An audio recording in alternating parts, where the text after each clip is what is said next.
So Sega, the former video game giant known most notably for Sonic the Hedgehog. But before we get into how Sega is faring these days, a brief recap if you will. Now Sega really burst onto the scene of video games by making arcade titles, and then home consoles. Sega began to grow, and with Sonic the Hedgehog, Sega began to truly rival Nintendo, which of course was the top dog at that time.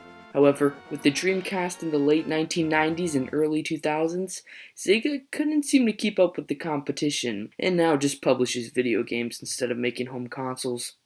Now, even after their console flops, Sega has been involved with a multitude of new series, like Super Monkey Ball, the Mario and Sonic at the Olympic Games, Puyo Puyo, Company of Heroes, as well as the Total War games. Now let's take a look at the most recent Sega activity.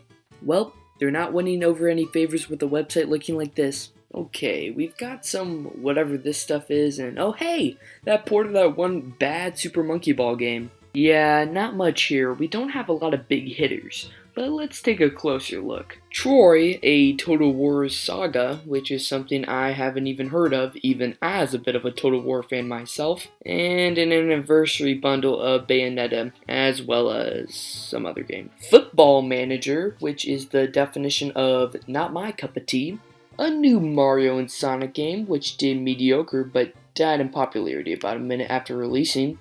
Alien Isolation did quite well, and Team Sonic Racing, which is definitely high up on my it's a decent game list. Sega released the Genesis Mini, which is certainly cool and has gotten some pretty fantastic reviews. However, if we reach down a bit farther, we can really see what Sega's been up to these last couple of years, and one of those games is Sonic Mania, which is a great game and is extremely popular and has garnered quite a lot of love and appreciation. The Sega Genesis Classics certainly exists, and Puyo Puyo Tetris is a fan favorite. And now, the bread and butter of Sega, Sonic Forces, which will forever be seen as one of the most mediocre games in the last decade. So Sega definitely lost a chance of achieving relevance again. And that's about it. It's clear to see that Sega hasn't worked on too many bad games, but for the most part just pure mediocre and completely forgettable.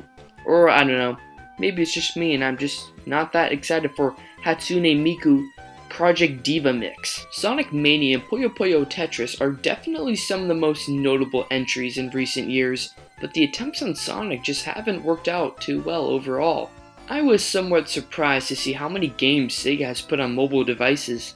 They've been constantly releasing great retro games, like Sonic the Hedgehog, which you can play for free with ads. It is interesting to see Sega adapt pretty well into the mobile market, and throw a good chunk of their library on there. Now, let's see how well their stock has been doing the past few years.